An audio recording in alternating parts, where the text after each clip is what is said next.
All right, thanks so much for staying here with us. Joining us on the show this afternoon to celebrate the International Women's Day is a TV host, actress, vlogger, and businesswoman. Ladies and gentlemen, welcome Stephanie Coker Aderinoko to the show.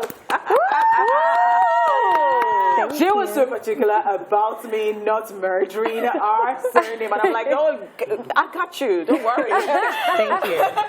Welcome to the show. Thank you so much for honoring our invitation. Oh, no, of course. Yeah. All right, so happy International Women's Day to you. Happy International Women's Day. Yeah. And I know that you've been doing a lot of stuff, and you know there is this awareness, like let us just break the bias already, because how would you feel if the world is just so comfortable to live in? There are no biases, and there is just equality. It would be a better place, right? Yeah, okay, definitely. so now let's talk about it. You know, when people say that women can't have it all, how do you feel? I feel like kind of like defeated when they say things like that. It makes me feel like, oh, okay, so I can't, you know, maybe have a career and be a mother and be a wife and do these things well. Is that what you guys mean? That's how I used to feel anyway. It used to really be depleting. But now I know that you can have it all. You might not be able to. It's a balancing act. So to be honest, you can have it all, but sometimes not at the same time. So not that you can't be a mother and have a career at the same time. Yes, you can. But something sometimes has to give. Like now I'm at this show. I can't pick up my daughter. I probably won't make it in time. But there's someone else, my mother, that is going to help me because her dad has to go somewhere else. He would have done it. But it's all about balancing everything. So it's not that you can't have it all. It's just that you have to find a way to balance and have a great support system.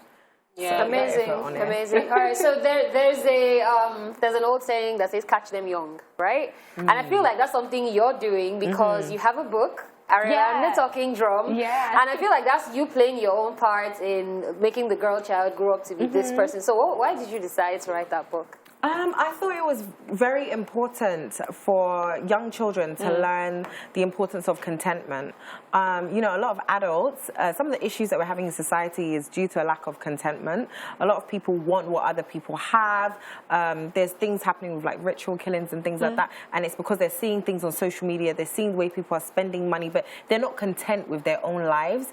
And the book really talks about that. And someone else, another child has something because she's a good dancer. She has this instrument that a princess wants. And the princess is not satisfied with being a princess and winning other competitions. She wants what this other young girl has. And it's like, but why are you not happy with what you have? You have so much, you know? So you might not have a lot of money, or you might not have the things that these other kids have, but you still have something. You have things that are precious. And it's important to always highlight that to children. So that's why I decided to write I love the it, and I book. love that it's a female character that's on the cover of the book. Where did the name Ariella come from? Oh, yeah, so my daughter is named Ariella. Okay, so in different aspects of life, we always talk about women, and whenever there is a male and a female candidate for something, the first thing that comes to anybody's mind, especially the men, is, oh, if she's pretty, she'll get pretty privileges. So have you ever experienced such a situation? Maybe you went for a job or for an audition or for something, an interview, and then there was a male contender, and because they felt you were pretty, they gave you, or they gave you because you were fit for the job. Oh, well, thank you for calling me pretty. You know you are. Well, maybe not directly from like an audition, but I would say from like jobs that I've had. I think the first job when I moved to Nigeria, the first ever job I had, people really felt that, oh, because I looked this way and sounded a certain way, they thought that I was like in a relationship with the boss. And it's because obviously they're like, oh, well, she looks good. She looks like someone that got this job because of her looks and the way she speaks.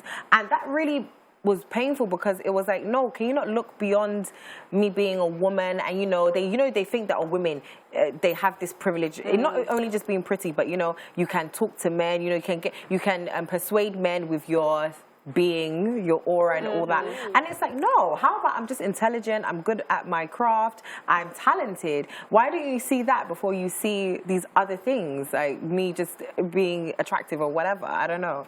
It's very sad because women even do it to each other. A lot of the things that I face was from other women, actually. I actually just put something on my story that I know some people are going to be like, oh, wow. But it's true. A lot of women, we judge each other. So if you see a girl that's doing business, for example, people think, oh, she's a runs girl, or a man gave her the money. Okay, but if a man gave her the money, there's so many women that and people give money to, and they don't do anything with it. So at least she has some type of sense, you know? So many things that women that are divorced, they don't deserve second love, they're damaged goods, you know? That's not true. Why? Because she's a divorcee, you think she's problematic, you know?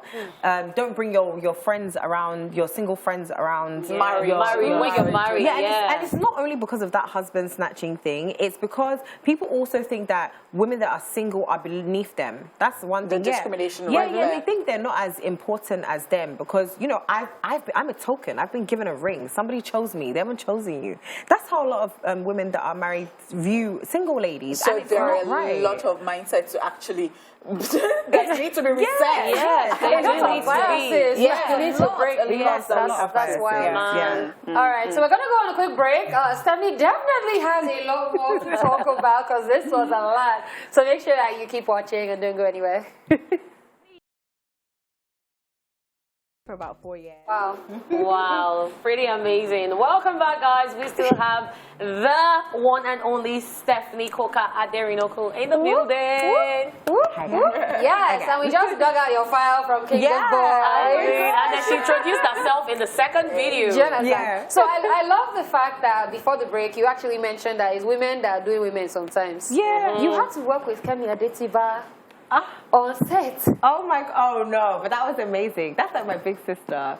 So, so that means it's not every time like that. No. Okay, because people always say, oh, when you can see a group of women that have been friends for a long time, and that type of energy. Like, but no. Okay. I have good vibes. Oh my gosh, Kemi is like she's like almost like my second mentor. She will call me, she'll be like, I can see what you're doing. It's really well, you know. But just add this thing, you know. No, she's so supportive. And lovely. Yeah, you know, we have like big sisters. We even have mummies like Mummy Shola Shobwale is like my mummy. Yeah, and she's female. So there's a lot of women more mature and younger and age mates that are helpful and they help you along your journey. It's not all the time that women are dragging each other down and not being supportive. But notwithstanding, there's a lot we need to change as women, and it's also about the stereotypes and the biases. I totally agree. All right, now you have a podcast. Congratulations! Some weeks ago, it was #1 on Apple Music in Nigeria, right? Okay, so I really want to know: is it just about women? Is everything you discuss about women? What's the vision? What are you trying to achieve with that podcast? A great question. So the podcast was birthed from me. I think really, if I'm honest, there was a time that I posted a reel, and I think I put up a caption like, okay, would you choose to be with a man and be his wife, but he's not a billionaire, or be the side chick to a billionaire? And a lot of women were like, no, I want to be the billionaire side chick. And people were telling me that, oh, I saw your video in my WhatsApp group, in this WhatsApp group, you know, my women's WhatsApp group. And I was like, hold on, there's actually, you know, no, I don't really see us having conversations that women can actually discuss amongst themselves. Like, oh yeah, you know what, I can relate to this, you know. There definitely shows on television that are like that, like daytime shows and things like that. But there aren't really like podcasts or things online that we can now pull and say, okay, I can relate to this female situation. So that's really where it came from. Women, yeah, I have only had one male guest, and that's because he was talking about his very unique experience as a father, because he's in Noble Igwe. Okay. Yeah, he is very, he's a really involved father. So he was talking about him being so involved to the point that like he's almost also like women will see him like a very motherly, and that's a bias as well. Why can't men have those nurturing just nurture their kids and be loved by their kids, not just because of money or playtime? No, he actually knows the ins and outs of what it is to look after a child. I think we should have Nature C. Because I had Netosi as my guest one time, Oh, and I was okay. talking about teaching the child how to use the potty and all Yeah, that. oh, so I think you no, should he have was Netosi. talking about swaddling, Pampers, you know, if the child does this is the type of way you throw the Pampers away and things like that. So it's very interesting, but really we want to talk about issues that affect women. So far we've had some really, really deep questions. Yeah. Okay, so now that we're talking about marriage, being a father and a mother, everyone prays for a great support system, and we've seen you and your husband every once in a while pop up on social media. I was getting there. So we saw the gift you got, and then we saw the gift you got him. Yeah. And I'm like, okay, these people are having a whole lot of fun. So share your experience with marriage, because so many young ladies out there are like, oh, I want to be a career woman and a married woman. How do I balance all of this? And all is money for me, but my money is for me. Yeah, no, it's crazy because do you know what it is? From the beginning, I already knew that my husband was a supportive husband. That's one quality that I was sure of, that, okay, he really supports my career. This is when we were still dating. So I already knew that, okay, the kind of life that I want to have, I want to be able to travel. I want to continue my career.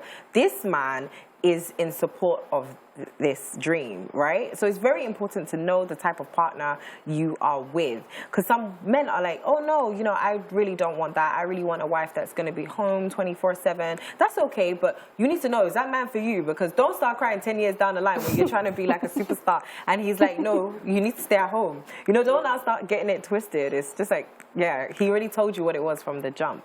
But yeah, it's been great. We've had, our fair share, but it's been great, because we are honest with each other. We're very honest with our feelings and our expectations as well. But my advice to women that want to get married, marriage is a beautiful thing. Love is a very beautiful thing. But take your time. Don't feel pressured into it, because it's supposed to be lifetime. It's not really supposed to be. It's not supposed to end in divorce. So really, don't be pressured by your parents, because they're not going to live with you and this other human. And when you want to they're not going to be there. So you can't report back to them. So yeah, really take your time and know what you want for yourself first before you get married. I always say, and this is from wise words of Beyonce. Come on now, Queen Bey. Make sure you have your life before you become his wife. Okay? Yes, Queen, yes. All right. Thank you so much, Stephanie, for coming on the show today. We totally enjoyed you on the show. We wish you the very best. Thank you. All right, we'll be back for Social View.